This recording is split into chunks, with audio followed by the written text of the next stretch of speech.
வணக்கங்க. இன்றைக்கி நம்ம மாடி தோட்ட செடிங்களுக்கு கொஞ்சம் பூ சாமிக்கு போட்டதெல்லாம் இருக்குது பாருங்கள். கவரில் சேர்த்து வச்சுருக்கேன்.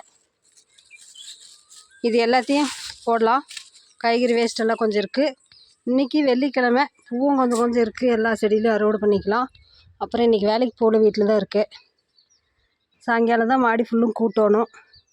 இந்த பழுத்த எல்லாம் பூரா கொட்டி வச்சுருக்கு. மாடி ஃபுல்லுமே குப்பையாக இருக்குது, கூட்டணுங்க. இப்போ இதுக்கு கொஞ்சம் போட்டிருக்கேன். அடுத்தது கொஞ்சம் இந்த செடிங்களுக்கெல்லாம் கொஞ்சம் போட்டு விடலாம். நான் என்னோடய தோட்டத்துக்கு பராமரிப்புன்னா இதுதான் பண்ணிகிட்ருக்கேன். இந்த மாதிரி வேஸ்ட்டாக காஞ்சி போன இலத்தலை, பூ, இந்த மாடியில் கூட்டுற இலத்தலைங்க எல்லாமே போட்டு விடுவேன். அப்புறம் கழுநீர் தண்ணி, வீட்டில் வேஸ்ட்டாக போகிற கழுநீர் தண்ணி, வெங்காயத்தோல், காய்கறி வேஸ்ட்டு, அப்புறம் வேப்பம் புண்ணாக்கு, கடலை புண்ணாக்கெல்லாம் ஊற வச்சு கொடுப்பேங்க. என்னோடய தோட்டத்து பராமரிப்புன்னா இவ்வளோ தான். இதில் அப்படியே கொடுத்தோம்னா தண்ணி ஊற்ற மக்கி போயிடுவாங்க. அவ்வளோதாங்க. பிடிச்சா லைக் பண்ணுங்கள். எல்லா செடிகளும் கொடுத்துட்டு பாய்.